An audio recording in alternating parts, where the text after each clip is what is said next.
السلام علیکم ورحمۃ اللہ وبرکاتہ. وعلیکم السلام ورحمۃ اللہ وبرکاتہ. Welcome to all of you. First of all میں آپ سب کو بتانا چاہتی ہوں انسائٹ آف قرآن کے بارے میں. انسائٹ آف قرآن ایک آرگنائزیشن ہے جس کا مقصد اللہ کے بندوں کو اللہ سے جوڑنا ہے اور آپ سب تک قرآن اور سنت کا درست علم پہنچانا ہے. علم کا حصول ہر میدان سے تعلق رکھنے والی عورت کے لیے آسان بنانا ہے اور وقتاً فوقتاً ایمان کی آبیاری کرتے رہنا ہے. عورت چاہے ہاؤس وائف ہو یا اسٹوڈنٹ، باہر نکلنے پر پابندی ہے یا مختلف معاشرتی زنجیروں میں قید ہے، تو اب گھبرانے کی ضرورت نہیں، کیونکہ انسائٹ آف قرآن اب سب تک گھر بیٹھے بٹھائے درست اور اتھینٹک نالج آف قرآن مہیا کر رہا ہے. So please join our hands to be a part of this journey which we hope lead us to Jannah inshallah. Today the main theme of Ashad Hubba Lillah. محبت کیا ہے، کیوں ہے، کس سے ہو اور کیسے ہو؟ ان سوالات میں الجھے ہوئے ذہنوں کو سلجھانے کے لیے میں دعوت دیتی ہوں سنیرا ارشد کو کہ پلیز وہ ہم سب کو محبت کے درست ڈائریکشن دکھائیں. So please stay with us. جزاکم اللہ خیرا کثیرا. السلام علیکم ورحمۃ اللہ وبرکاتہ. اور صحت کی بہترین حالت میں ہوں گے. آج ہم انشاءاللہ اللہ کی محبت پر بات کریں گے اور کیسے ہم اللہ کی خاطر ایک دوسرے سے محبت کر سکتے ہیں.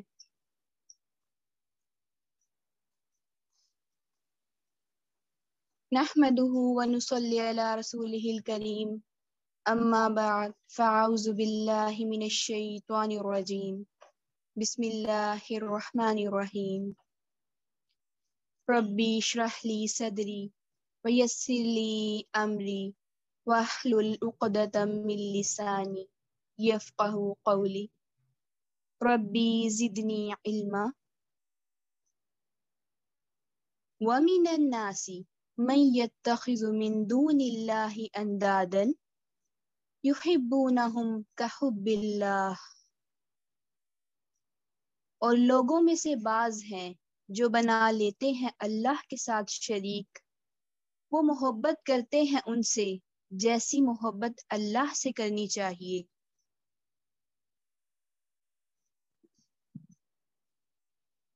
یحبونہ کا لفظ ہا با سے ہے، حب، جس کا لفظی معنی ہے کوئی چیز پسند آ جائے اور انسان اس کو طلب کرنا چاہے، اس طلب کا نام حب ہے. ہم عام طور پر حب کے لیے چاہت کا لفظ استعمال کرتے ہیں، یعنی کسی چیز کو اچھا سمجھ کر اس کی چاہت کرنا. لہٰذا جب بھی ہمیں کوئی چیز اچھی لگتی ہے ہماری کوشش ہوتی ہے کہ وہ ہمیں مل جائے. محبت کی بہت سی وجوہات ہوتی ہیں، جیسا کہ سم ٹائم لذت ہوتی ہے، کوئی چیز آپ کو لذیذ لگتی ہے اور آپ اس کو حاصل کرنے کی کوشش کرتے ہیں. اب آپ اس کو حاصل کرنے کے لیے جاتے ہیں چاہے جتنا بھی سفر ہو، کہ جب تک وہ خاص انگریڈینٹ آپ کو کھانے میں نہ ملے آپ کو وہ لذت محسوس نہیں ہوتی. تو چاہت نے آپ کو چلایا، لہٰذا چاہت سبب بنی لذت کا اور لذت سبب بنی حاصل کرنے کا. دوسری وجہ ہوتی ہے فائدہ، یعنی جب تک آپ کو کسی سے فائدہ مل رہا ہے تو محبت قائم رہتی ہے، لیکن جیسے ہی وہ فائدہ ختم ہوا محبت بھی ختم ہو جاتی ہے. جیسا کہ عام طور پر ریلیشن شپ میں دیکھا جاتا ہے کہ آپ کو کسی سے محبت ہو گئی ہے، جب تک آپ کو کسی سے فائدہ مل رہا ہے محبت قائم رہتی ہے، اور اسی طرح سے اگر کسی کو آپ سے فائدہ مل رہا ہے تو بھی محبت قائم رہتی ہے، لیکن جیسے ہی وہ فائدہ ختم ہوا محبت بھی ختم. اور اسی طرح سے بعض دوستیاں ایسی ہوتی ہیں، اگر آپ کے پاس مال و دولت ہے تو دوست زیادہ ہوں گے، اور اگر اب آپ کے پاس پہلے جیسی مال و دولت نہیں رہی تو سب دوستوں کی محبت بھی ختم ہو جاتی ہے۔ لیکن وہ دوستی جو اللہ کی خاطر کی جائے وہ قائم رہتی ہے۔ اسی لیے کہا گیا ہے محبت صرف اللہ ہی کے لیے کی جائے۔ صرف اللہ کی خاطر کی گئی محبت ایسی ہے جو مرنے کے بعد بھی قائم رہتی ہے۔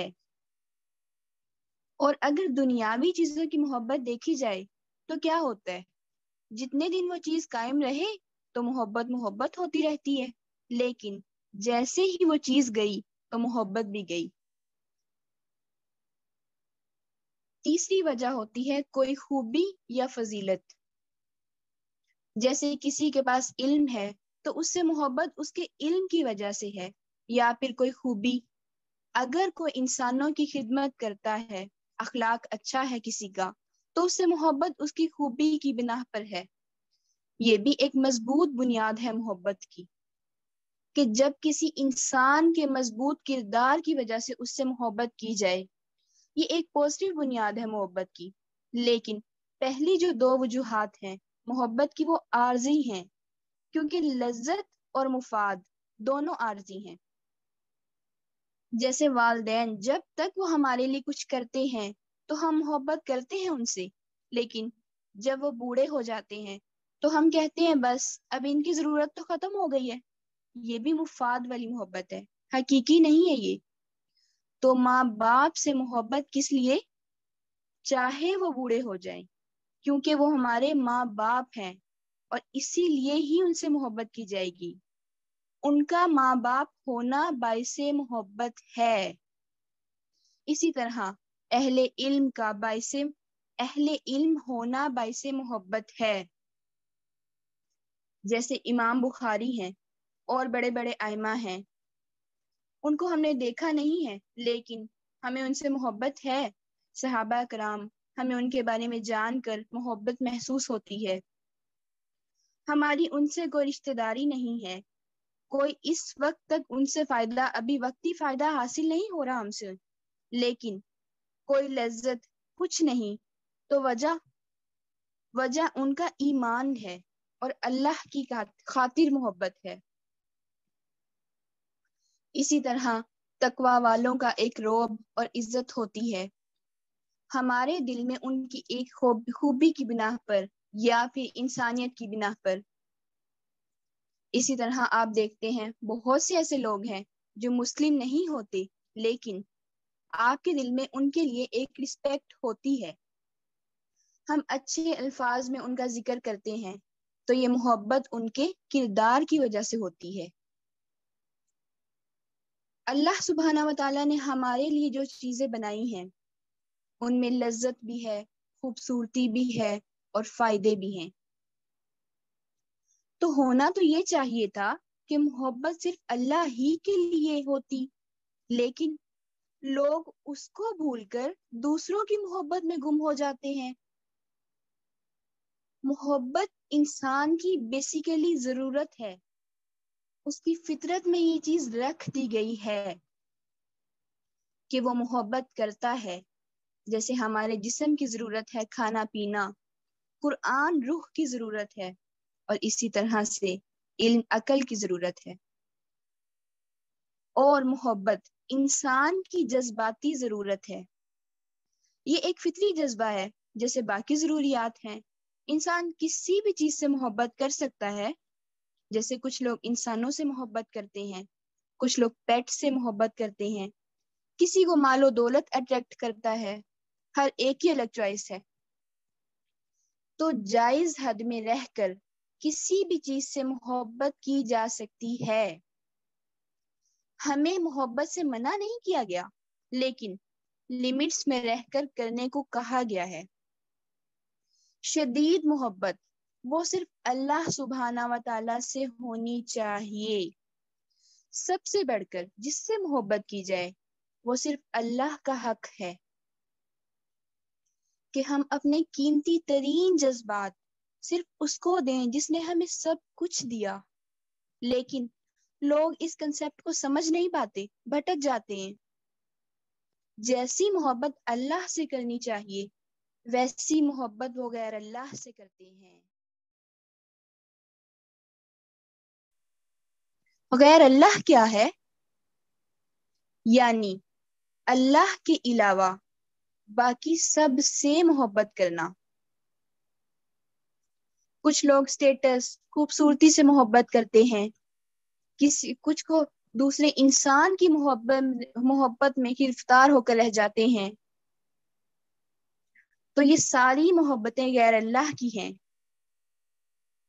محبت ایسی چیز ہے جس سے بھی کی جائے تو وہ چیز انسان کے دل و دماغ پر حاوی ہو جاتی ہے، وہ پھر اس چیز کی یاد میں جیتا ہے، یہاں تک کہ بظاہر وہ دنیا کا ہر کام کر رہا ہوتا ہے، لیکن یاد وہ اسی شخص کو کر رہا ہوتا ہے، چاہے وہ کوئی چیز ہو، چاہے وہ کوئی شخص ہو، یہاں تک کہ وہ شخص یا چیز اس کے خوابوں میں بھی شامل ہو جاتی ہے، اور خواب میں ہمیشہ وہی چیز آتی ہے جو ہمارے دل و دماغ پر حاوی ہوتی ہے۔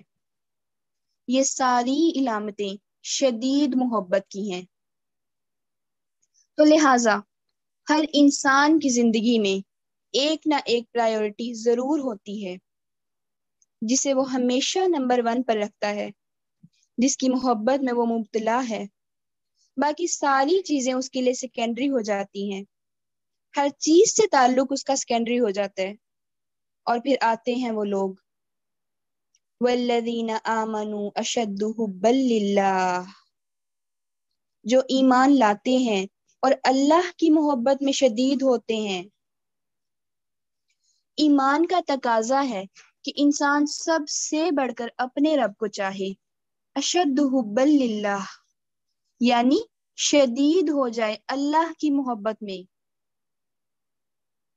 آپ اپنے آپ کو خود ٹیسٹ کریں، خود چیک کریں کون ہے جو آپ کے دل و دماغ پر حاوی ہے۔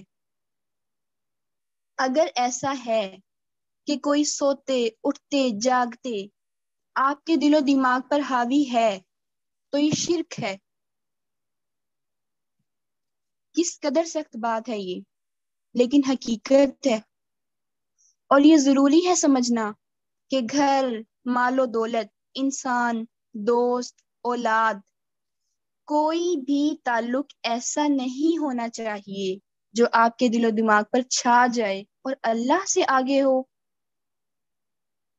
اگر ایسا ہے کہ کوئی شخص آپ پر اس قدر حاوی ہے تو آپ غیر اللہ کی محبت میں شدید ہیں۔ تو لہٰذا دعا کریں، خود کو اس مصیبت سے نکالنے کی کوشش کریں۔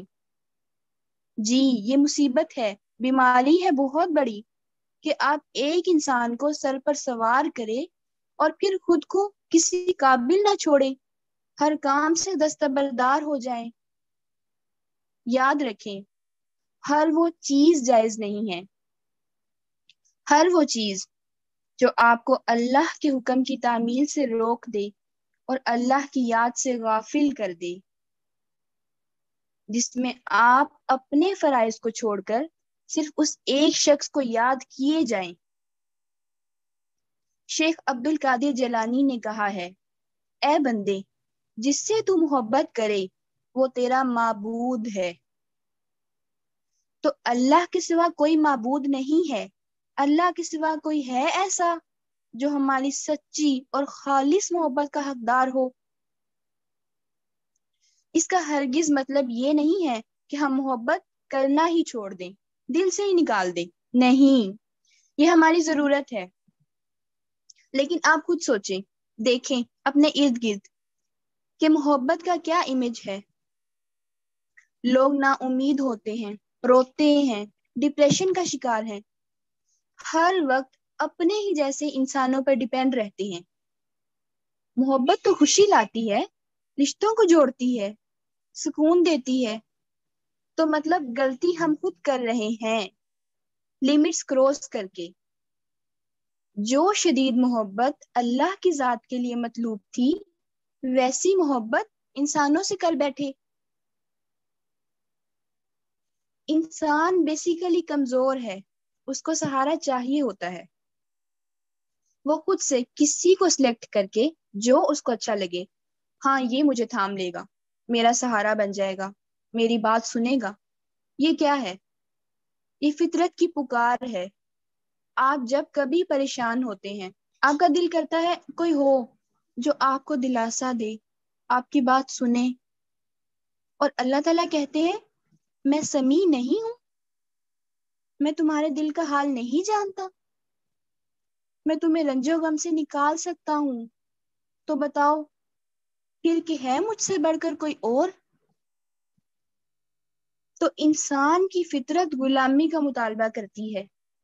ہم اپنی فطرت پر نہیں رہتے جب تک کہ خود کو اللہ کا غلام نہ بنا دے۔ چونکہ ہر انسان کے اندر طلب رکھ دی گئی ہے، اس کو سہارا چاہیے ہوتا ہے، تو ہر انسان کسی نہ کسی شخص سے امپریس ہو کر، مرعوب ہو کر اس سے محبت کرنے لگتا ہے۔ وہ اس شخص کی ہر بات مانتا ہے، اس کی کوشش ہوتی ہے کہ وہ اس شخص کی ہر بات مانے، چاہے اللہ راضی ہو یا ناراض۔ اور پھر یہی چیز بڑھتے بڑھتے اس قدر بڑھ جاتی ہے کہ لوگ زندہ انسانوں کو، قبروں کو سجدہ کرنے لگ جاتے ہیں۔ یحبونہ کحب اللہ، وہ ان سے ایسی محبت کرنے لگتے ہیں جیسی اللہ سے کرنی چاہیے۔ یعنی چاہیے تو یہ تھا کہ اللہ کی ذات میں کھو جاتے، لیکن وہ کسی اور کی ذات میں اس طرح کھو جاتے ہیں۔ آپ کچھ سوچیں، جب ایک انسان اپنی محبت میں کسی کی شراکت داری پسند ہی نہیں کرتا، پسند کر سکتا ہی نہیں، تو وہ جو دو جہانوں کا رب ہے، دو جہانوں کا مالک ہے، اپنی محبت میں شراکت داری کو کیسے پسند کر سکتا ہے؟ تو جب کوئی شخص دنیا میں اپنی محبت کو، چاہے وہ غیر محرم سے ہو، چاہے والدین سے ہو، جی والدین سے بھی، اولاد سے، کسی بھی رشتے سے ہو، اتنی حد سے بڑھ جائے کہ وہ اللہ کی محبت سے بھی زیادہ شدید ہو جائے، تو انسان توڑ دیا جاتا ہے، اللہ اس کو توڑ دیتا ہے اور اسی کے ہاتھوں سے رسوا کر دیا جاتا ہے۔ وجہ یہ ہے کہ کیونکہ اللہ اپنے بندے کو اپنی محبت، اللہ چاہتا ہے وہ اللہ کی طرف آئے، اپنے اللہ سے محبت کرے، اپنے رب سے محبت کرے۔ اللہ اپنے بندے کو واپس لانا چاہتا ہے، اللہ چاہتا ہے اس کا بندہ اسی کی طرف لوٹے، اس سے محبت کرے۔ ہمارا دل ایک برتن کی طرح ہوتا ہے، اگر ہم اس میں اللہ کی محبت نہیں ڈالیں گے نا، تو غیر اللہ کی محبت آ جائے گی خود بخود، تو لہٰذا اللہ کی محبت سے بھریں اس کو۔ محبت دو طرح کی ہوتی ہے، ایک ہے بندے کی اپنے اللہ کے لیے محبت ہونا، جو کہ محبت کا پہلا درجہ ہے، اور ایک ہے اللہ کی اپنے بندے کے لیے محبت ہونا، جو محبت کا اعلیٰ ترین درجہ ہے، اور اسی محبت کو پانا مومن کی معراج ہے، کہ انسان اللہ کی اطاعت کرتے کرتے اس درجے پر آ جائے کہ اللہ کو محبوب ہو جائے، کہ اللہ تعالیٰ اس سے محبت کرتا ہو، جیسا کہ ہم صحابہ کرام کو دیکھتے ہیں۔ اللہ سبحانہ و تعالیٰ نے کیسے ان کی قربانیوں کو کیسے قدردانی بخشی کہ رضی اللہ کا خطاب دیا، اور اہل دنیا کے لیے یہ ثابت ہو گیا کہ جو شخص اللہ کو راضی کرنے کی نیت کرتا ہے تو اللہ اس سے راضی ہو جاتا ہے۔ ابن جزیم رضی اللہ کہتے ہیں کہ جان لو اگر اللہ کی محبت دل میں آ جائے، اس کے آثار ضرور ظاہر ہوتے ہیں۔ یہ جو ہم کہتے ہیں نا کہ ہمیں اللہ سے بڑی محبت ہے، آپ کو میرے دل کا کیا پتا؟ تو کیا کہتے ہیں کہ جب محبت دل میں آتی ہے کسی کی بھی، تو اس کے آثار ظاہر ہوتے ہیں، اس کی عادات میں سنجیدگی ہوتی ہے، اسی طرح اس کی خوشنودی سے لطف اندوز ہوتا ہے۔ اس کے فیصلوں پر مطمئن رہنا شروع کر دیتا ہے، اس سے ملاقات کا شوق بڑھنے لگتا ہے، اس کی یاد میں رہنے لگتا ہے اور دنیا کا دل سے رخصت ہو جانا ہوتا ہے، اور اللہ والوں سے اس کی محبت بڑھ جاتی ہے اور وہ اللہ کو ہر ایک پر ترجیح دینے لگتا ہے۔ یعنی اللہ کی بات بس حرف آخر ہو جاتی ہے کہ جب اللہ نے یہ بات فرما دی تو پھر کسی کی پرواہ نہیں ہوتی، پھر وہ ملامت کرنے والوں کی ملامت سے نہیں ڈرتے، پھر ان کی مرضی وہی ہوتی ہے جو اللہ کی مرضی ہوتی ہے، پھر ان کی چاہت وہی ہوتی ہے جو اللہ کی چاہت بن جاتی ہے۔ والذین آمنوا اشد حبا للہ، کہ ایمان والے تو ہوش و حواس کے ساتھ اللہ کی محبت میں شدید ہوتے ہیں اور صرف اسی کی خاطر ایک دوسرے سے محبت کرتے ہیں، بے غرض اور بے لوث ہو کر۔ حضرت انس بیان کرتے ہیں کہ ایک آدمی نے رسول صلی اللہ علیہ وسلم سے پوچھا کہ قیامت کب آئے گی؟ تو آپ صلی اللہ علیہ وسلم نے فرمایا، تو نے اس کے لیے کیا تیار کر رکھا ہے؟ اس نے کہا، میں نے تیار تو کچھ نہیں کیا، لیکن میں اللہ اور اس کے رسول سے محبت کرتا ہوں۔ آپ نے فرمایا، انت ما من احببتا، تم اس کے ساتھ ہوگے جس سے آپ نے محبت کی ہوگی۔ حضرت انس کہتے ہیں کہ ہمیں کبھی کسی چیز کی اس قدر خوشی نہیں ہوئی جتنی نبی صلی اللہ علیہ وسلم کے اس فرمان کی بنا پر ہوئی کہ تو اس کے ساتھ ہوگا جس سے تو محبت کرتا ہے۔ حضرت انس نے کہا، میں نبی صلی اللہ علیہ وسلم، حضرت ابو بکر اور عمر سے محبت کرتا ہوں، مجھے امید ہے کہ میں ان سے محبت کے باعث ان کے ساتھ ہوں گا۔ تو محبت ہمیشہ اس بنا پر کریں، کس سے محبت کرنے پر اللہ کی کتنی قربت ملے گی۔ اپنا محاسبہ کریں، خود دیکھیں ہماری محبتیں کن لوگوں کے ساتھ ہیں، کیا ہم راضی ہیں